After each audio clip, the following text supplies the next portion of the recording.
اعوذ باللہ من الشیطان الرجیم بسم اللہ الرحمن الرحیم الحمد للہ رب العالمین والعاقبۃ لأہل التقوی والیقین۔ السلام علیکم ورحمۃ اللہ وبرکاتہ۔ فضائل امیر المؤمنین علیہ الصلاۃ والسلام ہماری گفتگو کا عنوان ہے۔ اس عنوان کے ذیل میں سلسلہ وار ہم گفتگو کریں گے انشاءاللہ۔ آج آپ کی خدمت میں کسی بھی تاریخی شخصیت کے فضائل بیان کرنے کی وجہ کیا ہو سکتی ہے اور فضائل بیان کرنے کا طریقہ کیا ہو سکتا ہے، فضائل بیان کرنے کے منابع اور اس کے مصادر کہاں سے کسی تاریخی شخصیت کے فضائل کو ہم بیان کریں، ان سوالات کے بارے میں جواب دیں گے۔ کیونکہ معاشرے میں بعض لوگوں کی طرف سے یہ اشکال ہوتا ہے، تاریخ میں جو گزشتہ شخصیات ہیں ان کو دوبارہ بیان کرنے اور ان کے فضیلت کو بیان کرنے، ان کے منقبت کو، ان کے مرتبے کو بیان کرنے کی کیا فائدہ ہے، اس کی کیا وجہ ہو سکتی ہے؟ تو اس کی چند وجوہات ہو سکتی ہے، یا دوسری عبارت میں چند فائدے ہو سکتے ہیں۔ سب سے پہلا فائدہ یہ ہے کہ ہم ایک دین کو مانتے ہیں، یہ دین الہی ہونے کے ساتھ ساتھ اس دین کا ایک بہت بڑا حصہ تاریخی بھی ہے۔ لہٰذا دینی شخصیات میں سے یا دین کے احیاء میں جن کا کردار ہے، جن کا رول رہا ہے، جن کا کردار رہا ہے، ان کو جاننا ایک اعتبار سے خود دین کا ایک حصہ ہے۔ اور یہ اس وقت کامل ہوگا جب آپ دینی شخصیات کی زندگی کو صحیح طرح سے پڑھیں گے اور صحیح طرح سے تحقیق کریں گے، صحیح طرح سے بحث و گفتگو کا موضوع بنائیں گے، اور کس کی کتنی فضیلت ہے، کس کی کتنی فضیلت نہیں ہے، درست معیار اور ملاک کے ذریعے سے بیان کریں گے تو یہ مقصد حاصل ہوگا۔ دو، جب ہمارا دین، جیسے ہم نے کہا، دین الہی ہونے کے ساتھ ساتھ اس کا ایک بہت بڑا حصہ تاریخی ہے، تو یہاں سوال یہ ہوتا ہے ہم دینی شخصیات میں سے کس کی پیروی کریں، کس کی اقتداء کریں، کس کی مانیں، کس کی سیرت کو اپنے لیے نمونۂ عمل قرار دیں۔ تو اس سوال کا جواب بھی اس وقت حاصل ہوگا جب آپ ان شخصیات کی زندگی کو بلا کسی تعصب کے، عدالت اور علم کی کسوٹی کے مطابق اور معیار کے مطابق آپ ان کی زندگی کو صحیح طرح سے پڑھیں گے، چھان بین قرار دیں گے، کس کی کتنی فضیلت تھی، کون اہل فضیلت تھا، کون اہل فضیلت نہیں تھا، معلوم ہو جائے گا۔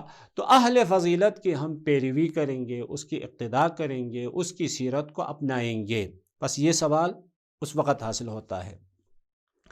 تیسری وجہ بھی ہو سکتی ہے، وہ وجہ یہ ہے کہ معاشرے میں فضائل کی ترویج کے لیے، رذائل کو ختم کرنے کے لیے، یعنی اچھائیوں کو ترویج دینے کے لیے، پھیلانے کے لیے، اور برائیوں کو ختم کرنے کے بہت سارے طریقے ہیں۔ ان طریقوں میں سے ایک طریقہ اہل فضائل کی ترویج ہے۔ صاحبان فضائل کو بیان کرنا، صاحبان فضائل کی تبلیغ کرنا، صاحبان فضائل کی زندگی کو تشریح کر کے، بیان کر کے لوگوں کے سامنے پیش کریں گے تو معاشرے میں فضائل کی ترویج ہو جائے گی، اچھی صفات کی ترویج ہو جائے گی، بری صفات ختم ہو جائے گی۔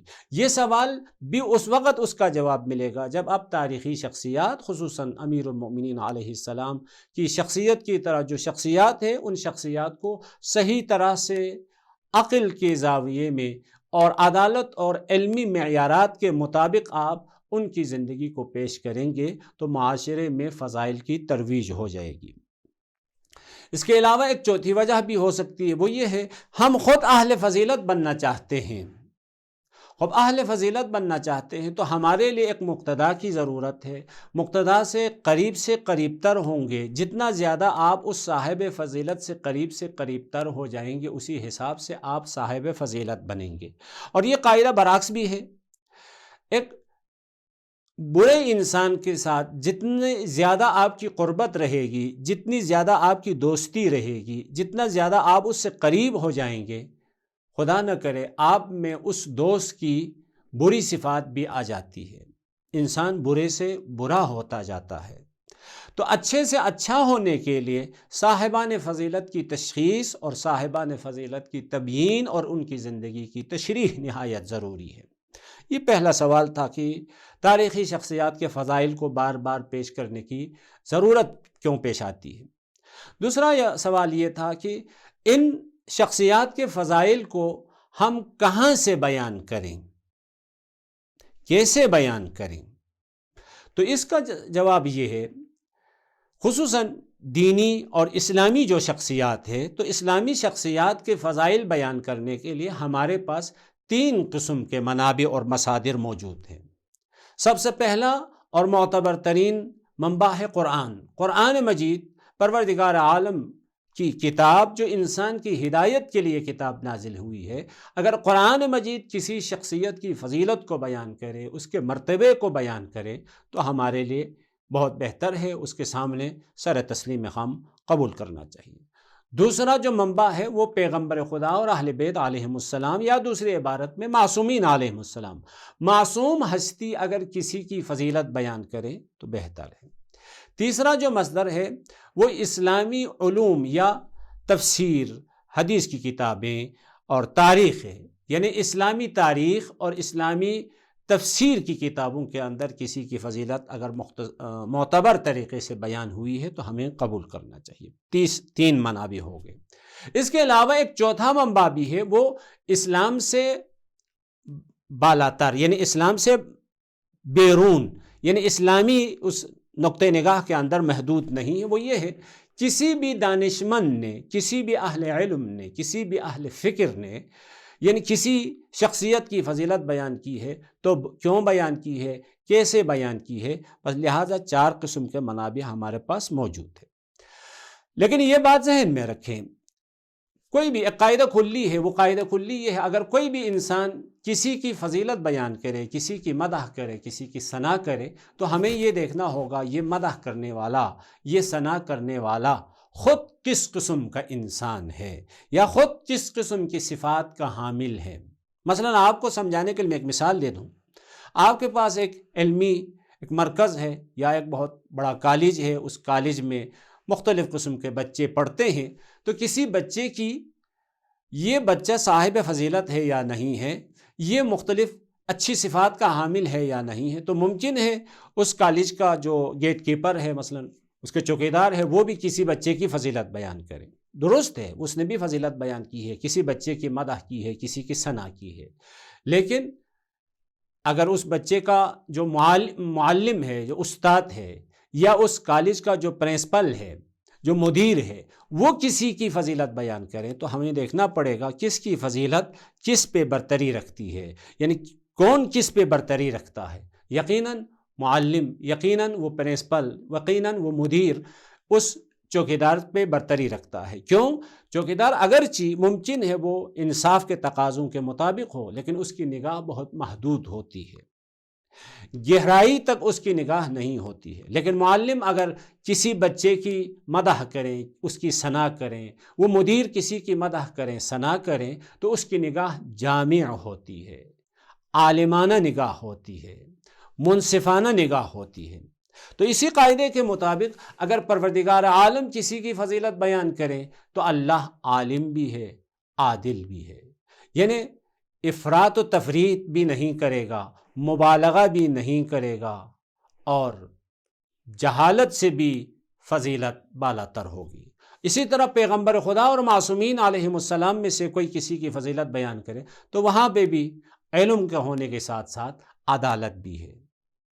تو سب سے بہترین منبع قرآن اور پیغمبر خدا اور ائمہ خدا علیہم السلام کے فرامین ہیں۔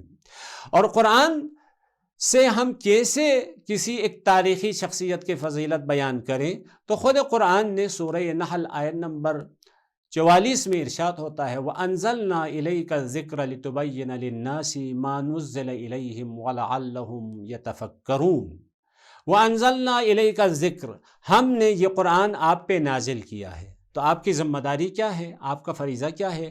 لِتُبَيِّنَ لِلنَّاسِ، یعنی تبیین کرنا، شرح کرنا، بیان کرنا، مصادیق کو معین کرنا خود پیغمبر خدا کی ذمہ داریوں میں سے ایک بہت بڑی ذمہ داری ہے۔ اور یہ بات بھی ہم سب جانتے ہیں، پیغمبر خدا جتنا قرآن کے بارے میں جانتے ہیں، کوئی اور قرآن کے بارے میں نہیں جانتا ہے، کیونکہ یہ قرآن پیغمبر خدا کے قلب مطہر پر نازل ہوا ہے۔ سورہ نحل آیت نمبر 64 میں ارشاد ہوتا ہے وَمَا أَنزَلْنَا عَلَيْكَ الْكِتَابَ، ہم نے یہ کتاب آپ پہ نازل نہیں کی إِلَّا لِتُبَيِّنَ لَهُمْ، الا اگر یہ کتاب ہم نے آپ پہ نازل کی ہے، یہ قرآن آپ پہ نازل کیا ہے، تو یہ بیان کر کے لوگوں کو بتانا اس آیت کی مراد کیا ہے، اس کا مصداق کیا ہے، اس کا مفہوم کیا ہے، بتانا پیغمبر کی ذمہ داری ہے۔ سورہ حشر آیت نمبر 7 میں ارشاد ہوتا ہے وَمَا آتَاكُمُ الرَّسُولُ، جب پیغمبر کی ذمہ داری ہے بتانا، تو اس آیت میں ہماری ذمہ داری کو بیان کی ہے۔ قرآن پیغمبر خدا کے قلب مطہر پر نازل ہوا، اور قرآن کی تبیین کرنا، قرآن کی تشریح کرنا، قرآن کو سمجھانا پیغمبر کی ذمہ داری ہے۔ جب پیغمبر سمجھائیں گے تو ہماری ذمہ داری کیا ہے؟ وَمَا آتَاكُمُ الرَّسُولُ فَخُذُوهُ وَمَا نَهَاكُمْ عَنْهُ فَانْتَهُوا، یعنی پیغمبر نے جو دیا ہے، یعنی جو کسی آیت کی تفسیر معین کر کے، مصداق معین کر کے پیغمبر نے ہمیں بتایا ہے، فَخُذُوهُ، اس کو ہمیں لینا پڑے گا۔ وَمَا نَهَاكُمْ عَنْهُ فَانْتَهُوا، پیغمبر نے جس چیز سے ہمیں روکا ہے اس سے ہمیں اجتناب کرنا پڑے گا۔ بس یہ پیغمبر کی تفسیر کو لینا واجبات میں سے ہے، پیغمبر کی منہیات سے اجتناب کرنا یہ ضروریات میں سے ہے۔ اسی طرح سورہ نجم میں ارشاد ہوتا ہے وَمَا يَنْتِقُ عَنِ الْهَوَىٰ إِنْ هُوَ إِلَّا وَحْيٌ يُوحَىٰ، پیغمبر خدا اگر کوئی نطق کرے، کوئی گفتگو کرے، کوئی بیان کرے، کوئی تفسیر کرے، کوئی تشریح کرے، کسی آیت کی مراد مشخص کر لیں، تو پیغمبر وحی کی بنا پر یعنی معصوم ہے یہ۔ اور الحمدللہ ہمارے برادران اہل سنت کے بڑے بڑے مفسرین و محدثین نے بھی یہی قاعدہ کہا ہے، اگر قرآن کی تفسیر پیغمبر خدا کی جانب سے ہمیں مل جائے تو ہمیں کسی اور کی طرف رجوع کرنے کی ضرورت نہیں ہے، جس طرح پیغمبر نے بتایا ہے اسی طرح سے ہمیں لینا چاہیے۔